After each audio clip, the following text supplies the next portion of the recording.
Como advertía Trotsky, las traiciones de la socialdemocracia y del estalinismo serían pagadas por las masas y las generaciones futuras con nuevas derrotas y guerras. Esta advertencia, lanzada a la Europa de entreguerras, resuena hoy con una precisión escalofriante en el Chile del siglo XXI.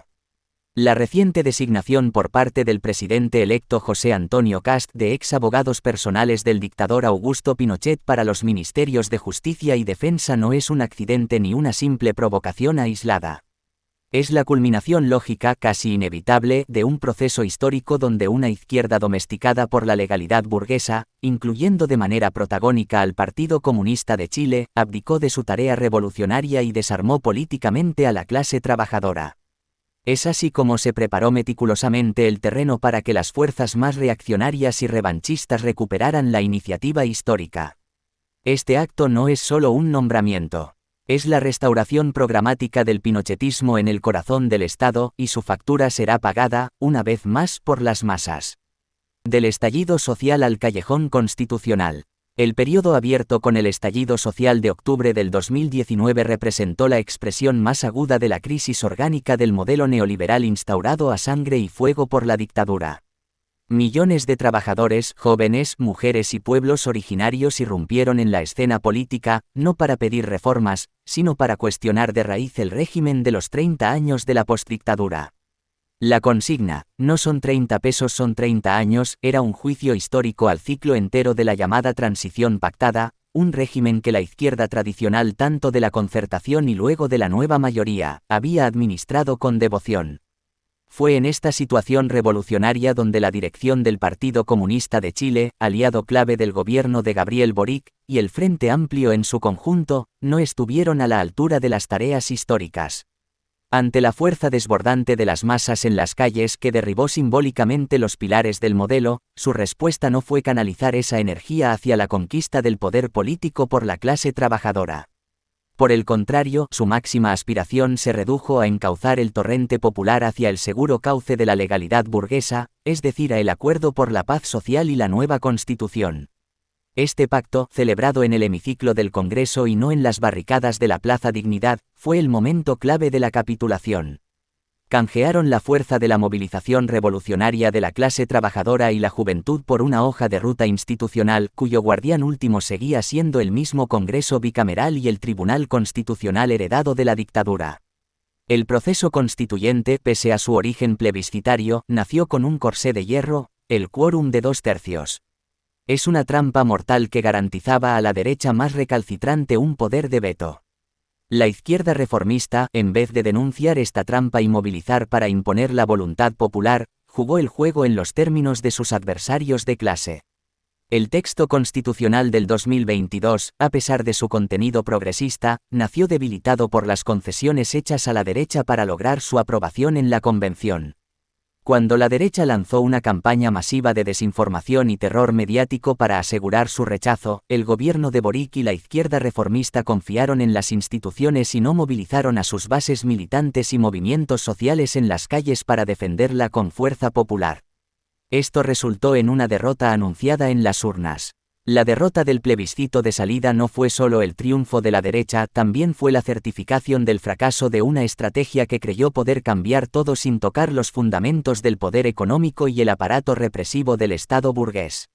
La clase dominante, viendo la debilidad táctica y estratégica de sus adversarios, pasó a la ofensiva. El giro reaccionario. En el vacío de proyecto y de energía movilizadora dejado por la izquierda reformista, floreció la respuesta orgánica de la burguesía y los sectores más reaccionarios de la pequeña burguesía. Esto dio paso al ascenso de José Antonio Kast y su Partido Republicano. Kast no es un fenómeno nuevo ni excéntrico, es la expresión política coherente de un sector de la clase dominante chilena que añora el llamado orden y autoridad. Su proyecto es la restauración programática del pinochetismo, pero con una base electoral masiva conseguida gracias al miedo sembrado en una clase media precarizada y al desencanto generado por la incapacidad de la izquierda reformista para transformar las condiciones materiales de vida. El simbolismo de sus nombramientos de gabinete es, por tanto, programático y genético. Fernando Rabat y Fernando Barros no son solo abogados conservadores, son los defensores jurídicos que batallaron para blanquear la imagen y el patrimonio del dictador, tanto en casos de crímenes de lesa humanidad como de corrupción. Ponerlos al frente de justicia y defensa equivale a una declaración de impunidad retrospectiva y a la colonización de las instituciones claves del Estado por la visión pinochetista del mundo. Este proyecto reaccionario no surge de la nada. Tiene un sustrato biográfico y familiar que lo explica y le da coherencia ideológica. Como se ha documentado, el padre de José Antonio Cast, Michael Cast-Sindele, fue un miembro voluntario del Partido Nacionalsocialista Alemán y soldado durante la Segunda Guerra Mundial antes de emigrar a Chile. Su hermano mayor Miguel Cast fue uno de los más brillantes Chicago Boys, y ministro de Pinochet, arquitecto clave de las políticas neoliberales. La trayectoria familiar es un viaje ideológico directo del nacionalsocialismo europeo al pinochetismo chileno y de ahí al republicanismo castista. Es la historia de una adaptación de las ideas fascistas a diferentes contextos históricos, siempre al servicio de la contrarrevolución y la defensa feroz de la propiedad capitalista. Nominar a los abogados de Pinochet es, en este sentido, honrar la herencia familiar y político-ideológica. La única salida. Ante este escenario, la izquierda reformista solo ofrece un callejón sin salida: esperar 4 años, denunciar los excesos del gobierno, confiar en los mecanismos institucionales y preparar una próxima campaña electoral dentro del mismo marco que permitió el ascenso de Cast. Esta vía no es una alternativa, es la antesala de derrotas más profundas y de la consolidación de un régimen abiertamente reaccionario que, amparado en la legalidad, avanzará en el desmantelamiento de organizaciones sociales, la persecución política y la represión. La única salida real para la clase trabajadora y el pueblo chileno es el llamado a la revolución.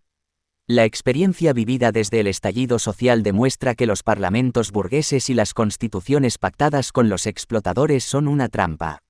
No es posible expropiar a los expropiadores, desarmar a los aparatos represivos y transferir el poder a los consejos de trabajadores a través de una votación en el Congreso o mediante un nuevo pacto constitucional. La tarea urgente es la construcción de un partido revolucionario de la clase trabajadora, independiente del Estado y que prepare la conquista del poder político mediante la movilización insurreccional de las masas. Un partido que, aprendiendo de las traiciones del reformismo, levante un programa de transición socialista que responda a la crisis actual.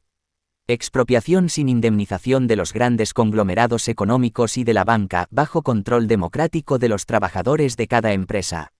Disolución inmediata de carabineros y de las Fuerzas Armadas, herederas directas de la dictadura, y su reemplazo por milicias obreras y populares para la defensa de la revolución. Repudio de la deuda externa fraudulenta contraída por la dictadura y los gobiernos de la transición, y uso de esos recursos para vivienda, salud y educación públicas y gratuitas.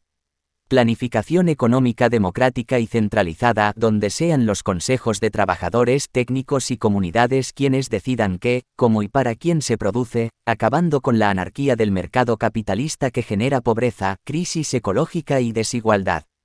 El nombramiento de los abogados de Pinochet es un aldabonazo final. La burguesía chilena a través de Cast ha dejado claro que no cederá ni un ápice de su poder o sus privilegios por la vía pacífica o institucional.